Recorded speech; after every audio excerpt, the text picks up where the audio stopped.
Hello students, read friendly চ্যানেলটিতে তোমাদের আরও একবার সবাইকে স্বাগতম জানাই। আজকে আমরা আলোচনা করব প্রেজেন্ট কন্টিনিউয়াস টেন্স সম্পর্কে। এর আগের ভিডিওতে আমরা আলোচনা করেছি প্রেজেন্ট ইনডিফিনিট বা সিম্পল প্রেজেন্ট টেন্স সম্পর্কে, সহজে বুঝিয়ে দিয়েছি। এবং এই ভিডিওতে আলোচনা করে প্রেজেন্ট কন্টিনিউয়াস টেন্স। তো দেখে নেওয়া যায় প্রেজেন্ট কন্টিনিউয়াস টেন্স কি।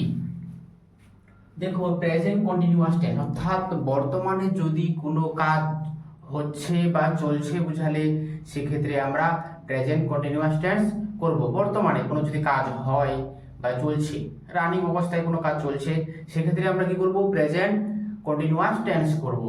তো দেখি প্রেজেন্ট কন্টিনিউয়াস টেন্স চিনব কিভাবে।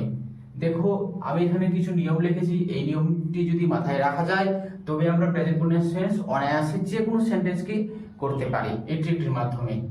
তো আছে এখানে কি, ভার্বের শেষে থাকবে কি, ভার্বের শেষে থাকবে এই চারটি শব্দ স্ট্রেস তোমরা মাথায় রাখবে, ছ, ছে, ছি, ছো। আবার বলছি, ভার্বের শেষে থাকবে ছ, ছে, ছি, ছো। যদি পাও অবশ্যই প্রেজেন্ট কন্টিনিউয়াস টেন্স হবে। এবার বসাতে হবে কিভাবে? সাবজেক্ট বসাবো plus am is are plus verb one plus ING. Subject plus am is are plus verb one plus ING. এবার যদি আই বুঝাই অর্থাৎ তার এম লিখবো, ইউ বুঝালে আর লিখবো, একজন অর্থাৎ সিঙ্গুলার, কলমটি, বইটি, ছেলেটি। এইভাবে যদি সিঙ্গুলার ফর্মে হয় তাহলে ইজ, আর বেশি বা প্লুরাল যদি আর হবে অর্থাৎ ছেলেরা, মেয়েরা, তারা, আমরা।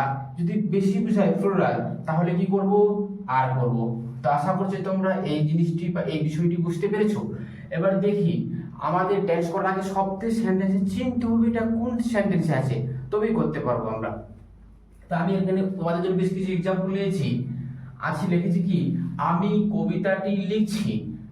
তাহলে এখানে ভার্ব জানতে হবে আগে। ভার্ব কোনটা?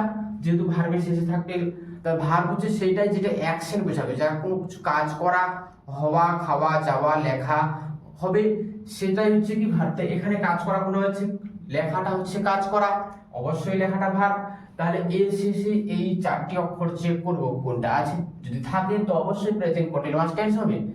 দেখছি লিখছি, দেখো যদি এইটুকু কভার করা হয়, লিখ কথাটা করা হয়, তাহলে কি পাচ্ছি? ছয়ছি। দেখো চারটার মধ্যে একটা পেয়ে গেছি, অবশ্যই প্রেজেন্ট কন্টিনিউয়াস টেন্স। তাহলে আমরা অনায়াসে করতে পারবো। সূত্র অনুযায়ী সাবজেক্ট আই, আই এর পরে কি বসে বন্ধুরা? এম বসে, আই এম। এবার কি বলা হয়েছে?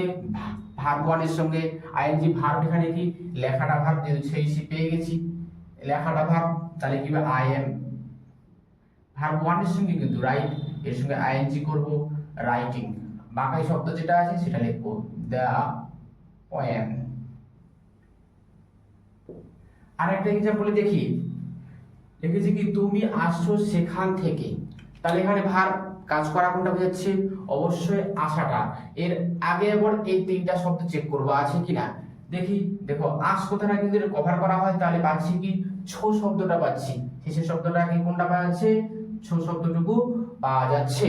তাহলে এই সেন্টেন্সটা অবশ্যই কি প্রেজেন্ট কন্টিনিউয়াস টেন্স। তাহলে দেখো, তুমি সাবজেক্ট অনুযায়ী, সাবজেক্ট সূত্র অনুযায়ী সাবজেক্ট ইউ, এর পরে কি বসে? আর বসে।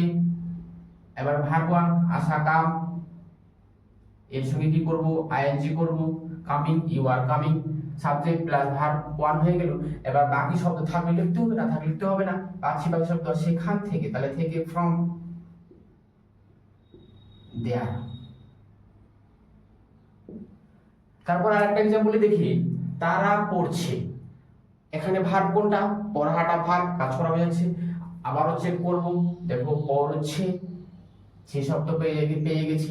তাহলে অবশ্যই এটা কি হবে? Present continuous tense. এই দেখতে পাচ্ছ সেই শব্দটুকু আছে। কার শেষে থাকে বন্ধুরা? অবশ্যই ভার্বের শেষে তোমরা চেক করবে, অন্য কোনো শব্দের সঙ্গে নয়, অন্য কোনো টার্মের সঙ্গে চেক করা যাবে না। ভার্বের শেষে দেখতে হবে এই চারটি শব্দ আছে কিনা, যদি থাকে তবেই প্রেজেন্ট কন্টিনিউয়াস টেন্স হবে। তাহলে দেখছি তারা, দে, সাবজেক্ট হলো। এবার যে তারাটা আছে সাবজেক্টটা, এটা সিঙ্গুলারে আছে না প্লুরালে আছে, এটা চেক করব। দেখছি তারা তো অনেকজন, তাহলে বেশি প্লুরাল, তাহলে অবশ্যই কি বেশি ক্ষেত্রে আর করব, দে আর। এটা প্লুরাল ফর্ম, দে আর, তারা তো প্লুরাল, দে আর। পড়া রিড আমরা জানি, এর সঙ্গে কি করব? আইএনজি জুড়ে দেব, দে আর রিডিং।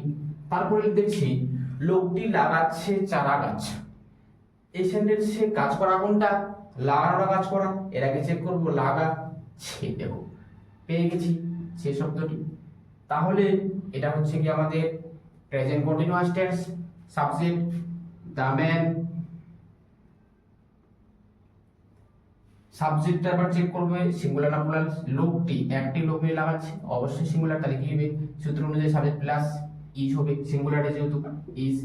লাগানোর ইংরেজি আমরা জানি প্লান্ট, এর সঙ্গে আইএনজি জুড়ে দেবো। বাকি শব্দ আছে দেখতে পাচ্ছি, চারা গাছ, তাহলে চারা গাছ একটু দ্য স্যাপলিংস। দেখো চারা গাছ লাগাতে গেছে, ওই তো বেশি লাগালে এটা ফুলালো দিতে পারি, সিঙ্গুলারও রাখতে পারি এখানে। তো সব বন্ধুরা, আশা করছি তোমরা ভিডিওটি অবশ্যই বুঝতে পেরেছো। যদি কোনো জায়গায় অসুবিধা হয় অবশ্যই কমেন্ট বক্সে কমেন্ট করবে, আর চ্যানেলটির পাশে থাকবে, চ্যানেলটিকে সাবস্ক্রাইব করবে এবং বেশি বেশি করে বন্ধুদের মধ্যে শেয়ার করবে। আর হ্যাঁ, লাইক করতে কিন্তু ভুলবে না। Thanks for watching.